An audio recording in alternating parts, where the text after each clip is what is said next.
Hello guys, मैं Nalin physics for you में आपका स्वागत करता हूं। आज के इस वीडियो लेक्चर में हम लोग देखने वाले हैं किस तरह से फिजिक्स में किसी भी फिजिकल क्वांटिटी का डायमेंशनल इक्वेशन आसानी से कैसे निकाला जाता है। आज मैं आप लोगों को डायमेंशनल इक्वेशन निकालने के लिए सिखाऊंगा बहुत कम समय में, तो वीडियो के अंत तक बने रहिएगा। चलिए शुरू करते हैं। सबसे पहले देखते हैं व्हाट आर डायमेंशंस, यानी कि डायमेंशंस हैं क्या, इसको कैसे हम डिफाइन करते हैं, इसके बाद हम आगे बढ़ेंगे। तो कहता है dimensions of a physical quantity are the powers to which the fundamental units are raised to obtain one unit of that quantity, यानी भौतिक मात्रा के आयाम वे शक्तियाँ हैं जिनके लिए उस मात्रा की एक इकाई प्राप्त करने के लिए मूलभूत इकाइयाँ उठाई जाती है। अब एक इकाई क्या है, मूलभूत इकाई क्या है, तो पिछले क्लास में फंडामेंटल फिजिकल क्वांटिटीज़ के बारे में हम जानकारी दे चुके हैं। तो there are 7 fundamental physical quantities and that are, देखिए यहाँ लिस्ट चार्ट में दिया गया है। Length, mass, time, temperature, electric current, luminous intensity, amount of substance, ये सभी फंडामेंटल फिजिकल क्वांटिटीज़ हैं। सभी का ऐसा यूनिट है और उसका सिंबल है। देखिए लेंथ को हम लोग मीटर में मेजर करते हैं, मास को किलोग्राम में, टाइम को सेकेंड में, टेम्परेचर को केल्विन में, इलेक्ट्रिक करंट को एम्पियर में, लुमिनस इंटेंसिटी को कैंडेला में, अमाउंट ऑफ सब्सटेंस को मोल में। तो ये मेरा फंडामेंटल फिजिकल क्वांटिटीज़ हैं और इसी के सहायता से मेन इसमें ये 3 फंडामेंटल फिजिकल क्वांटिटीज़ जो हैं, इन्हीं तीनों के सहायता से हम जितने भी ड्राइव फिजिकल क्वांटिटीज़ हैं उनका हम डायमेंशनल फार्मूला फाइंड आउट करते हैं। तो ध्यान दीजिएगा कि लेंथ है, लेंथ के लिए डायमेंशन हम लोग क्या यूज करते हैं, कैपिटल एल। अगर हम इसको इस तरह से देखें तो ब्रैकेट के अंदर मास के लिए डायमेंशन क्या यूज करेंगे, तो कैपिटल एम, और टाइम के लिए डायमेंशन क्या यूज करेंगे, तो कैपिटल टी। चलिए देखते हैं नेक्स्ट स्लाइड में। देखिए यहाँ पे दिखाया गया है डायमेंशंस ऑफ लेंथ। लेंथ के डायमेंशन देखिए, इसको स्टैंडर्ड फॉर्म में अगर हम लिखे तो किसी भी फिजिकल क्वांटिटी का डायमेंशन जब भी लिखेंगे तो स्टैंडर्ड फॉर्म ये है, एम, एल और टी के फॉर्म में। अब चूंकि लेंथ में मास तो होता नहीं है इसलिए मास पे 0 डायमेंशन, टाइम तो होता नहीं इसलिए 0 डायमेंशन और इस पे 1 डायमेंशन। तो इस तरह से हम लोग लेंथ के लिए डायमेंशनल इक्वेशन लिखेंगे, मास के लिए डायमेंशनल इक्वेशन कैपिटल एम और टाइम के लिए कैपिटल टी। इसको भी हम लोग स्टैंडर्ड तरीके से लिखेंगे तो कैसे हो जाएगा, इस तरह से एम, एल और टी 0, मास पे 1 डायमेंशन, लेंथ पे 0 डायमेंशन और टाइम पे 0 डायमेंशन। उसी तरह से अगर हम टाइम के लिए लिखना चाहे स्टैंडर्ड डायमेंशनल इक्वेशन तो एम, एल और टी पे 1 डायमेंशन। क्यों? क्योंकि मास पे 0 डायमेंशन है, टाइम में तो मास होता नहीं है, लेंथ होता नहीं है और 1 डायमेंशन चूँकि टाइम है इसलिए टाइम पे 1 डायमेंशन। चलिए देखते हैं नेक्स्ट स्लाइड में। नेक्स्ट स्लाइड में देखिए बहुत ही आसान है वेलोसिटी का डायमेंशनल इक्वेशन निकालना है। देखिए बहुत ही आसान है, यहाँ ध्यान दीजिएगा आप लोग। वेलोसिटी कैसे डिफाइंड है, वेलोसिटी डिफाइंड है डिस्प्लेसमेंट बाई टाइम से। डिस्प्लेसमेंट, वेलोसिटी को हम लोग हिंदी में वेग कहते हैं। क्या कहते हैं, वेग। और डिस्प्लेसमेंट को विस्थापन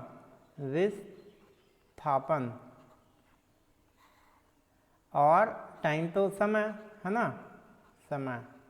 अब ध्यान दीजिएगा आप लोग, डिस्प्लेसमेंट को क्या चीज़ में मेजर करते हैं, तो डिस्प्लेसमेंट चूँकि दूरी है, लेंथ है, इसलिए हम इसको मीटर में मेजर करते हैं, और टाइम तो सेकेंड में, तो टाइम को सेकेंड में। तो इसका यूनिट क्या हो जाएगा वेलोसिटी का, मीटर पर सेकेंड। यूनिट क्या होगा, मीटर पर सेकेंड। देखिए यहाँ पे ये सिंबल लिखा गया है, डिस्प्लेसमेंट के लिए सिंबल एस यूज करते हैं, टाइम के लिए सिंबल टी यूज करते हैं। तो वेलोसिटी का क्या यूनिट हो गया, यूनिट नहीं, ये सिंबॉलिकल इस तरह से रिप्रेजेंट किया गया। यूनिट देखिए यहाँ पे दिखाया गया, यहाँ पे यूनिट मीटर पर सेकेंड। अब चूंकि मीटर को किस चीज़ में मेजर करते हैं, मीटर मेजर करते हैं हम लोग लेंथ को हम लोग मीटर में मेजर करते हैं। तो इसके लिए डायमेंशनल फार्मूला क्या हो जाएगा, एल। देखिए यहाँ पे क्योंकि मीटर किसका यूनिट है, लेंथ का, इसलिए यहाँ पे डायमेंशनल फार्मूला यहाँ पे एल लिखा गया। अब देखिए यहाँ पे मास 0 डायमेंशन में है, टाइम भी 0 डायमेंशन में है और एल पे 1 डायमेंशन है। तो इस तरह से हम लोग लिखते हैं। दूसरा रह गया नीचे टाइम, क्या था नीचे, देखिए यहाँ ध्यान दीजिएगा, नीचे टाइम है।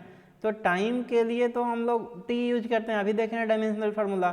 तो लेंथ पे 0 डायमेंशन, मास पे 0 डायमेंशन और टाइम पे क्या 1 डायमेंशन दे दिए, बस रिजल्ट आ गया। अब क्या करेंगे, डायमेंशन को इक्वेट कर देंगे। कैसे करेंगे, जो देखिए लेंथ पे ऊपर 1 डायमेंशन है तो एल तो रहने दिए, मास पे यहाँ भी 0 डायमेंशन है, यहाँ भी 0 डायमेंशन है, तो मास पर दोनों स्थिति में 0 डायमेंशन रह गया। टाइम पर देखिए यहाँ 0 डायमेंशन है, 1 डायमेंशन है। ध्यान दीजिएगा, जब ये पावर नीचे से ऊपर जाएगा तो नीचे 1 है, ऊपर जाएगा तो -1 हो जाएगा। तो क्या हो जाएगा फाइनल, L1, L पे 1 डायमेंशन, M पे 0 डायमेंशन और टाइम पे -1 डायमेंशन। देखिए बहुत ही आसान तरीके से हम लोग वेलोसिटी का डायमेंशनल इक्वेशन निकालने के लिए सीख गए। तो इसको शॉर्ट फॉर्म में हम लोग L इंटू टी इनवर्स के भी रूप में हम रिप्रेजेंट करते हैं, लेकिन जब स्टैंडर्ड डायमेंशनल इक्वेशन लिखना हो तो इस तरह से रिप्रेजेंट करेंगे। ठीक है, चलिए देखते हैं नेक्स्ट फिजिकल क्वांटिटी का डायमेंशनल इक्वेशन और हम लोग फाइंड आउट करते हैं। नेक्स्ट फिजिकल क्वांटिटी है आपका एक्सेलरेशन। एक्सेलरेशन को हम लोग त्वरण कहते हैं, इसको हम लोग त्वरण के नाम से जानते हैं, हिंदी में त्वरण कहते हैं। और वेलोसिटी को अभी बताए, इसको वेग कहते हैं और समय, टाइम को समय। तो चलिए ध्यान देते हैं, v फॉर यहाँ वेलोसिटी है ना, और ये टाइम है, ये एक्सेलरेशन।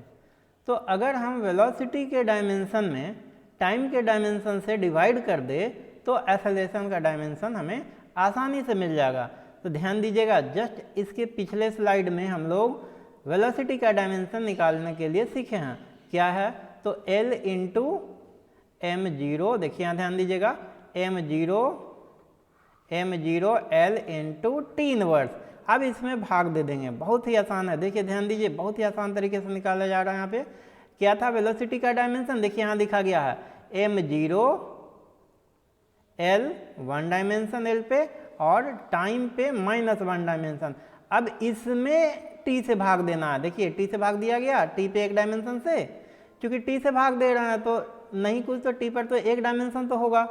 अब यहाँ पर ध्यान दीजिए, क्योंकि टाइम क्या है, लेंथ से इंडिपेंडेंट है, इसलिए लेंथ पे 0 डायमेंशन, मास से इंडिपेंडेंट है, इसलिए मास पे 0 डायमेंशन। तो चलिए फटाक से इसका देखिए निकाल लीजिए, क्या था, m0 L, इसको ऐसे भी लिख सकते हैं, कोई दिक्कत नहीं है, 1 डायमेंशन और टी पे -1 डायमेंशन डिवाइडेड टी, बहुत ही आसान तरीके से निकल जाएगा। देखिए नीचे 1 डायमेंशन है, अब ये क्या बोले थे, जब नीचे से 1 डायमेंशन ऊपर जाता है तो ये प्लस साइन माइनस बन जाता है। तो क्या हो जाएगा फाइनल इसका इक्वेशन, m0 L1 t -2।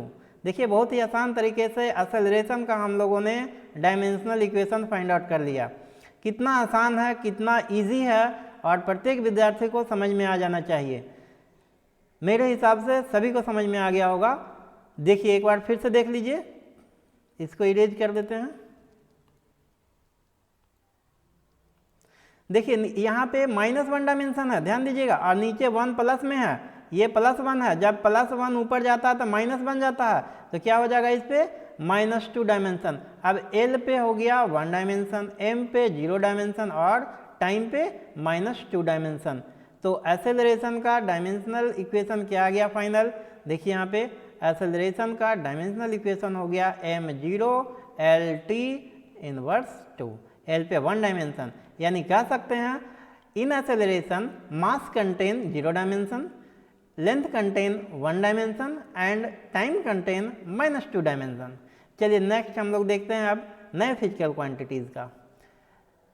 नया फिजिकल क्वांटिटी देखिए हमारे पास है फोर्स, बहुत ही इंपॉर्टेंट है, बहुत सारे कॉम्पिटिटिव एग्जाम में पूछा गया है, स्टेट बोर्ड टेक्निकल एग्जाम में पूछा जाता है, और न जाने इंटरमीडिएट में कितनी बार ये सवाल पूछा गया होगा।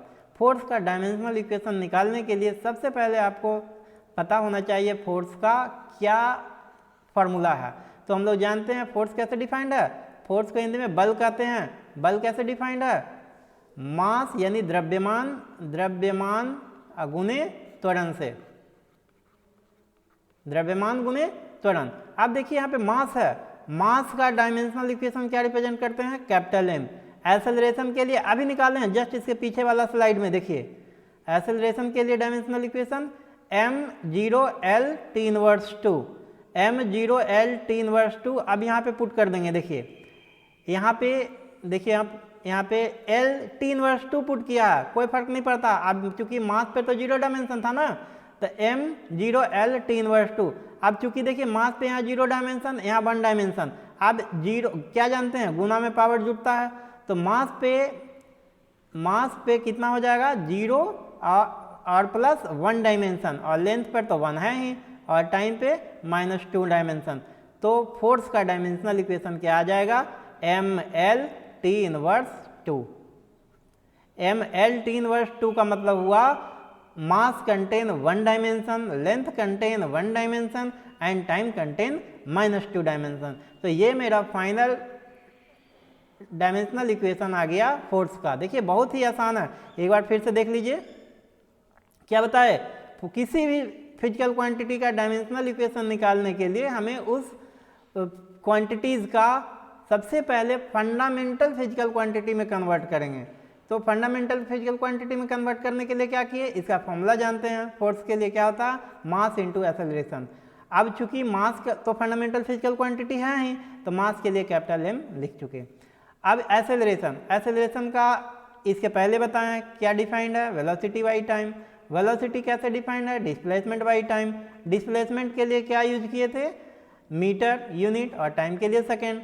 अब यहाँ पे डायमेंशन क्या यूज करते हैं मीटर के लिए? मीटर चूंकि लेंथ का यूनिट है, इसलिए इसके लिए डायमेंशन एल, और ये सेकेंड टाइम का यूनिट है, इसलिए इसके लिए डायमेंशन टी। तो इसका क्या हो गया डायमेंशनल इक्वेशन? वेलोसिटी का एल इंटू टी इनवर्स। अब ये एल इंटू टी इनवर्स को जब इसमें पुट किए थे तो नीचे टी से डिवाइड हो गया, तो क्या आ गया एक्सेलरेशन का? L T inverse 2। अब देखिए, अब चूंकि इसको स्टैंडर्ड फॉर्म में लिखना है तो कैसे लिखेंगे? m0l t inverse 2। अब इसको यहाँ पे मल्टीप्लाई कर दिए ला करके, तो क्या हो गया फोर्स का dimensional equation? F equal to m, ये तो मास का है, और एक्सेलरेशन का हो गया m0l t इनवर्स 2। अब इक्वेट कर दीजिए पावर को। यहाँ पे मास पे 1 पावर, मास पे 0 पावर, तो मास पे कितना हो गया? 0 + 1 1 पावर। लेंथ पे यहाँ देखिए 1 पावर है तो 1, और टाइम पे यहाँ पे -2 पावर। तो फोर्स का डायमेंशनल इक्वेशन हो गया m1 यानी m mass contain 1 dimension, length contain 1 dimension and time contain -2 dimension. चलिए नेक्स्ट देखते हैं हम लोग प्रेशर का। प्रेशर का डायमेंशनल इक्वेशन देखते हैं। प्रेशर कैसे डिफाइंड है? प्रेशर डिफाइंड है फोर्स बाई एरिया से। तो force by area is called pressure, या force per unit area is called pressure. Force का डायमेंशनल इक्वेशन देखिए अभी निकाले हैं ऊपर में। इसमें अगर हम एरिया से डिवाइड कर देंगे तो हमें प्रेशर का निकल जाएगा। बहुत ही आसान है, ध्यान दीजिएगा। फोर्स का क्या था डायमेंशनल इक्वेशन? m1l1t-2। देखिए यहाँ पे लिखा गया m1l1m1t-2। बस ये आगे पीछे है, उससे कोई दिक्कत या कोई फर्क नहीं पड़ता है। अब एरिया के लिए क्या होता है डायमेंशनल इक्वेशन? एरिया चूंकि मीटर स्क्वायर से डिफाइंड है, इसलिए इसके लिए डायमेंशन क्या हो जाएगा? एल पे 2 डायमेंशन। क्योंकि एरिया में मास नहीं है इसलिए 0 डायमेंशन, टाइम नहीं है इसलिए 0 डायमेंशन। तो देखिए यहाँ से भागा दे दिया गया, एल पे 2 डायमेंशन, मास पे 0 डायमेंशन और टाइम पे 0 डायमेंशन। अब इसको इक्वेट कर दीजिए। अब इसको इक्वेट कर देंगे तो ये 2 पावर नीचे से ऊपर जाएगा तो क्या हो जाएगा? -2 पावर। नीचे में प्लस में ये 2 पावर तो माइनस में हो जाएगा, ऊपर जाएगा तो क्या हो जाएगा फाइनल? तो इसमें आ जाएगा L, ये -2 पहले से है, हाँ L पे देखिए ऊपर में 1 पावर है और नीचे से ऊपर जाएगा तो -2, तो 1 - 2 तो -1 पावर L पे आ गया। देखिए ध्यान दीजिए L पे 1 पावर है, -2 नीचे से आया, M पे 1 पावर है और टाइम पे -2 पावर और नीचे में टाइम पे 0 पावर, तो क्या हो जाएगा? L पे -1 एम पे 1 और टी